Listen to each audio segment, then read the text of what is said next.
इउपिपिएलखौ आं सापर्ट खालामनायनि गुबै थांखियानो जाहैबाय दा जिहेतु सोदौ बिटिसिनि रायजो राजाफ्रानो मोनसे सोलायनायखौ लुबैदों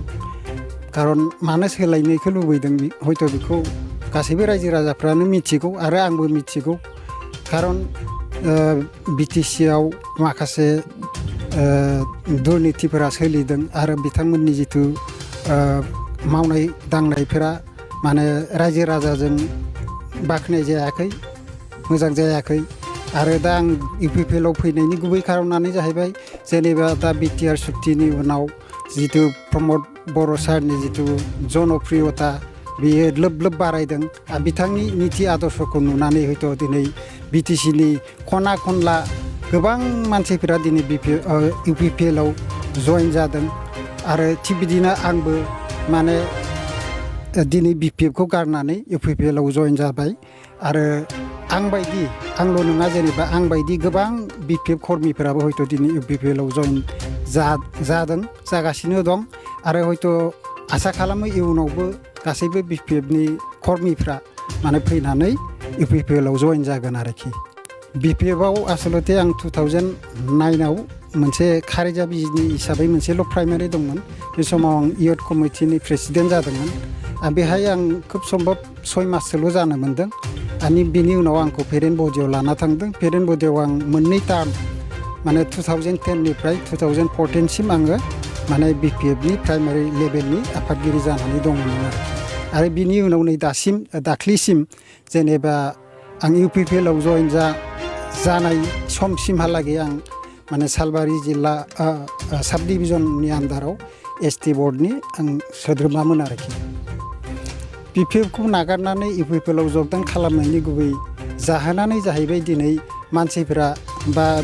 गासैबो रायजो राजाफ्रा माने मोनसे बिटिसिखौ सोलायनाय लुबैदों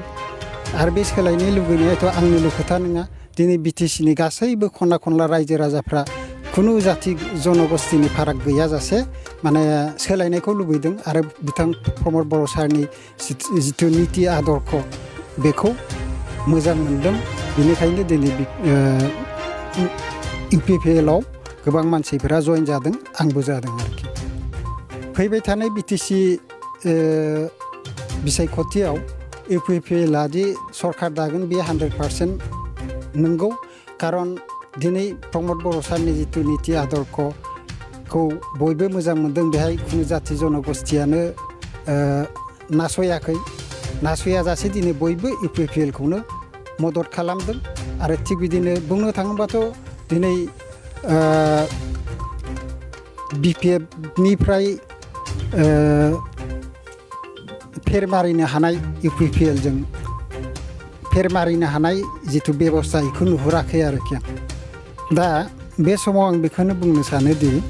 जेनेबा बिपिएफआ बिटिसिखौ दिनै गोलाव सम 15निफ्राय 17 बोसोरहालागै सासन खालामबोबाय हयथ' बे बेसेबां गोबाव रायजोफोरनि अनसायनायनि गेजेरजों बिथांमोना सासन खालामबोदोंमोन नाथाय बे रायजोफोरनि अनसायनायखौ बिथांमोना दिनै बावगारलांनानै बिथांमोना दिनै अहंखार जादों आरोखि थिग बिदिनो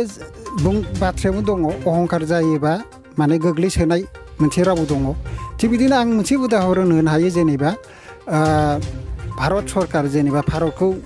जेनेबा स्वाधीन खालामबोनायनिफ्राय बुंनो थाङोब्ला कंग्रेसआ माने भारतखौ सासन खालामबोबाय थादोंमोन थिग बिदिनो सासन खालामै बिथांमोना मोनसे समाव अहंकारा बारा जादों बे अहंकारा बारा जानायनि थाखाय हयथ' दिनै जाहा मानगोनां दानि गाहाय मन्त्रि नरेन्द्र मदि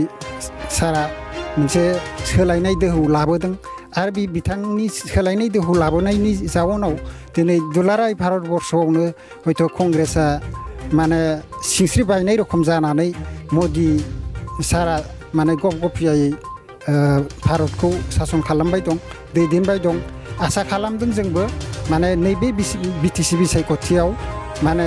बिपिएफनि सिंस्रिखौ सिफायनानै माने प्रमद बर' सारनि दैदेननाय जिथु इउपिपिएल हान्जा बे इउपिपिएल हान्जाखौ जों देरहाहोनानै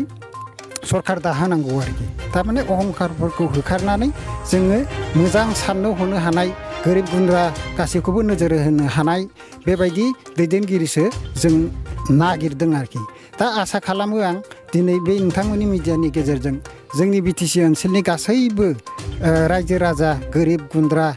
धोनि गासैबो आरोखि लोगो नांनानै खुनु जाति भेद गैयाजासे माने इउपिपिएलआव जगदान होनानै इउपिपिएल सरकारखौ जों लाबोनांगौ आरो फैगौ बिसायख'थियाव इउपिपिएलनो भट होनांगौ प्रमद बर' सारखौ जोङो सिट फाथिनांगौ